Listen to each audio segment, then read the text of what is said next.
नमस्कार, आप देख रहे हैं कैपिटल टीवी उत्तर प्रदेश और मैं हूं आपके साथ पारुल त्रिपाठी। गैर मुस्लिम बच्चों को भी दी जा रही है इस्लामी तालीम।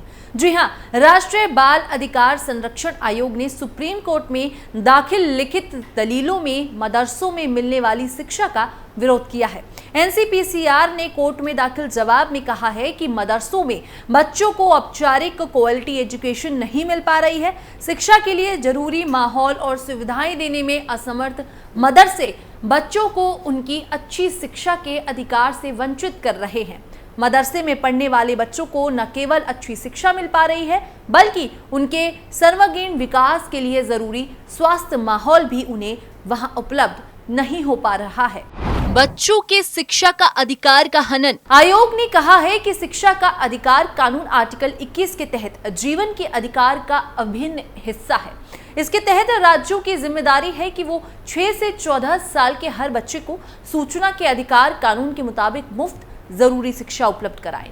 मदरसे चूंकि शिक्षा के अधिकार कानून के तहत नहीं आते हैं, इसीलिए इनमें पढ़ने वाले बच्चे न केवल बाकी स्कूलों में मिलने वाली औपचारिक जरूरी शिक्षा से वंचित रहते हैं, बल्कि उन्हें आरटीई एक्ट के तहत मिलने वाले अन्य फायदे भी नहीं मिल पाते हैं। इन बच्चों को मिड डे मील, यूनिफॉर्म और स्कूल में पढ़ाने के लिए प्रशिक्षित शिक्षकों जैसी सुविधाएं नहीं मिल पाती हैं। मदरसों का जोर धार्मिक शिक्षा पर। शिक्षकों की अयोग्यता, फंडिंग में पारदर्शिता का अभाव, कानून पर अमल न होने के चलते मदरसे बच्चों को पढ़ाई के लिए जरूरी माहौल नहीं दे पाते हैं। ज्यादातर मदरसों को social event, extra curricular activities का अंदाजा नहीं होता ताकि छात्रों को व्यवहारिक शिक्षा भी दी जा सके। इसीलिए मदरसों का ज्यादातर जोर धार्मिक शिक्षा पर ही होता है। मुख्य धारा की शिक्षा में उनकी भागीदारी कम ही होती है। मदरसा शिक्षकों की योग्यता पर सवाल। राष्ट्रीय बाल अधिकार संरक्षण आयोग ने लिखित दलीलों में कहा कि मदरसों में पढ़ाने वाले शिक्षकों की नियुक्ति मदरसों के अपने मैनेजमेंट द्वारा होता है। कुछ मामलों में तो उनके पास शिक्षक बनने के लिए जरूरी शैक्षणिक योगदान या योग्यता भी नहीं होती है।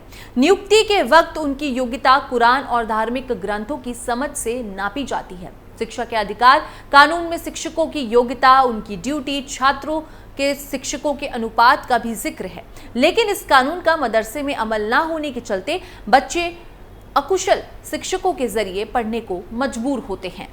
गैर मुस्लिम बच्चों को भी मिल रही इस्लाम की शिक्षा। आयोग का कहना है कि उसे मिली जानकारी के अनुसार यूपी, उत्तराखंड, मध्य प्रदेश, बिहार, पश्चिम बंगाल से बहुत से मदरसों में इस्लाम के अलावा बाकी धर्मों के बच्चे भी पढ़ रहे हैं। गैर मुस्लिम बच्चों को भी इस्लामिक धार्मिक शिक्षा, धार्मिक परंपराओं की शिक्षा दी जा रही है, जो कि आर्टिकल 28 भाग 3 का उल्लंघन है। कमीशन ने जो राज्य बोर्ड के पाठ्यक्रम को देखा है, उसमें आपत्तिजनक बातें भी शामिल हैं। मदरसा बोर्ड उन किताबों को पढ़ा रहे हैं जो इस्लाम के सर्वश्रेष्ठ होने की वकालत करते हैं। दारुल उलूम मदरसे की वेबसाइट पर मौजूद फतवे पर आपत्ति। राष्ट्रीय बाल अधिकार संरक्षण आयोग ने अपने जवाब में देवबंद में मौजूद दारुल उलूम मदरसे की वेबसाइट पर मौजूद कई आपत्तिजनक कंटेंट का भी हवाला दिया है। कमीशन ने मुताबिक दारुल उलूम की वेबसाइट पर मौजूद एक फतवा एक नाबालिग लड़की के साथ फिजिकल रिलेशनशिप को लेकर दिया गया था, जो कि न केवल भ्रामक है बल्कि पॉक्सो एक्ट के प्रावधानों का भी सीधे तौर पर हनन है। इसी तरह दारुल उलूम की वेबसाइट पर एक फतवा पाकिस्तान के रहने वाले एक शख्स के सवाल पर जारी किया गया था, जिसमें उसने गैर मुसलमानों पर आत्मघाती हमले के बारे में सवाल पूछा था। दारुल उलमा देवबंद ने इस सवाल को गैर कानूनी बताने की बजाय ये बयान जारी किया कि अपने स्थानीय विद्वान से उसे बारे में मशवरा करेंगे। दारुल उलूम का फतवा गजवाए हिंद। कमीशन के मुताबिक दारुल उलूम देवबंद की तरफ से जारी इस तरह के बयान न केवल गैर मुसलमानों पर आत्मघाती हमले को सही ठहरा रहे हैं, बल्कि राष्ट्रीय सुरक्षा के लिए भी खतरा पैदा कर रहे हैं। इसी तरह दारुल उलूम का फतवा गजवाए हिंद की बात करता है।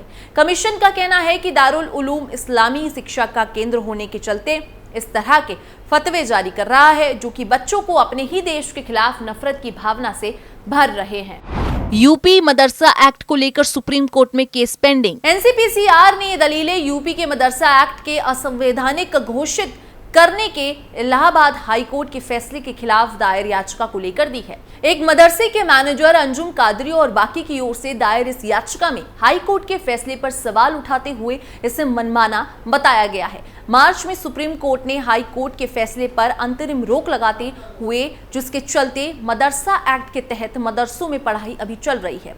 अब आगे सुप्रीम कोर्ट को मदरसा एक्ट की संवैधानिकता पर विचार करना है। 11 सितंबर को भी सुप्रीम कोर्ट में ये मामला सुनवाई पर लगा था। अब इसी के साथ आपको मदरसों से जुड़ी एक और खबर बता देते हैं।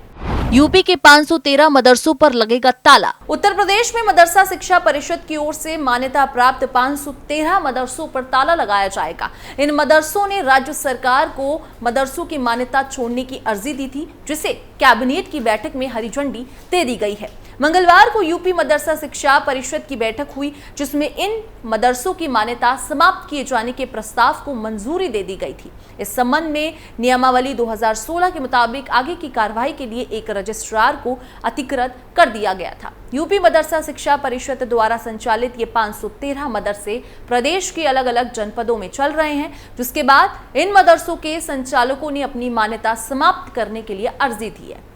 यूपी में पिछले कुछ समय से बिना मान्यता के चलने वाले मदरसों के फर्जीवाड़े पर सरकार द्वारा की गई सख्ती के बाद मदरसा संचालकों ने ये फैसला लिया है, जिसे मदरसा बोर्ड की बैठक में मंजूरी दे दी गई है। 513 मदरसों ने दी मान्यता छोड़ने की अर्जी। मदरसा शिक्षा परिषद के सदस्य कमर अली ने इस संबंध में एक मीडिया संस्थान से बातचीत करते हुए कहा कि प्रदेश में 513 मदरसों में परिषद से अपने मदरसों की मान्यता को सरेंडर करने की अर्जी दी थी, जिसके पीछे उन्होंने अपने अपने कारण बताए हैं। मदरसा संचालकों का कहना है कि पहले अल्पसंख्यक कल्याण अधिकारी के स्तर से ही मदरसों की मान्यता और उसका इनोवेशन हो जाता था, लेकिन अब ये अधिकार रजिस्ट्रार को दे दिया गया है। संचालकों का कहना है कि रजिस्ट्रार को ये अधिकार मिलने के बाद अब मदरसों को एक निश्चित अवधि में अपनी मान्यता का इनोवेशन करना और एक मुश्किल प्रक्रिया हो गई है, क्योंकि उन्हें मदरसों में बच्चों की शिक्षा को भी कराना है। इसीलिए इनमें से कई मदरसों ने अब बेसिक शिक्षा परिषद से मान्यता ले ली है, जो बेसिक शिक्षा अधिकारी से ही मिल जाती है। आपको बता दें कि यूपी में मदरसा शिक्षा परिषद से मान्यता प्राप्त 16,513 मदरसों का संचालन हो रहा है। इसमें से 8,449 मदरसे बिना मान्यता के चल रहे थे, जिन्हें जांच के बाद बंद कर दिया गया था और यहाँ के बच्चों को बेसिक शिक्षा स्कूलों में प्रदेश के आदेश दिए गए थे। यही नहीं, 2021 में मदरसों को केंद्र सरकार की ओर से मिलने वाला बजट भी बंद हो गया था, जिससे मदरसों के सामने वित्तीय संकट भी खड़ा हो गया था। इस मामले पर एक मीडिया संस्था से बातचीत करते हुए यूपी मदरसा शिक्षा परिषद के अध्यक्ष इफ्तिकार जावेद ने कहा था कि अभी इन मदरसों ने अपनी मान्यता समर्पित करने को लेकर प्रस्ताव भेजा है, जिस पर रजिस्ट्रार को अधिकृत किया गया है। उन्हें बातचीत अभी करनी है। हालांकि अभी कोई भी कारण स्पष्ट नहीं है कि क्यों वो लोग अपनी मान्यता छोड़ना चाहते हैं, पर कुछ बातचीत में जो समस्या निकलकर सामने आई है, उसमें आधुनिक शिक्षा, जिसमें कि मैथ और साइंस है, उसको लेकर बजट ना मिलने के कारण वहां शिक्षकों को वेतन नहीं दिया जा रहा है, जिस कारण पढ़ाई लिखाई में समस्या आने का एक कारण माना जा रहा है। हालांकि अभी सबसे बातचीत करके मूल वजह जानने का प्रयास जारी है। फिलहाल इस खबर में बस इतना ही। बाकी देश और दुनिया की तमाम खबरों के लिए आप देखते रहिए कैपिटल टीवी उत्तर प्रदेश।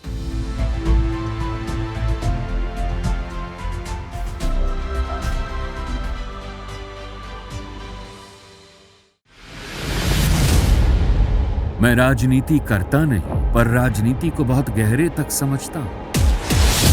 मैं लोगों के बीच रहता हूं, लोगों के मन को अच्छे से जानता हूं।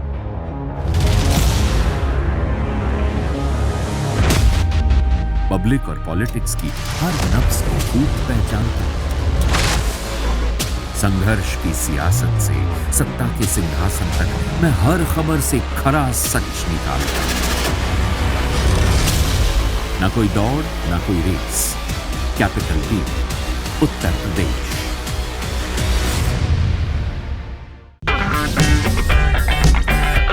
अगर आपको हमारा वीडियो पसंद आया हो तो इसे लाइक करें, हमारे चैनल को सब्सक्राइब करें और हाँ, बेल आइकन दबाना ना भूलें, ताकि आप तक हमारे वीडियो की नोटिफिकेशन पहुंचती रहे। आप अपना सुझाव हमें कमेंट बॉक्स में दे सकते हैं। हमारे साथ जुड़ने के लिए शुक्रिया।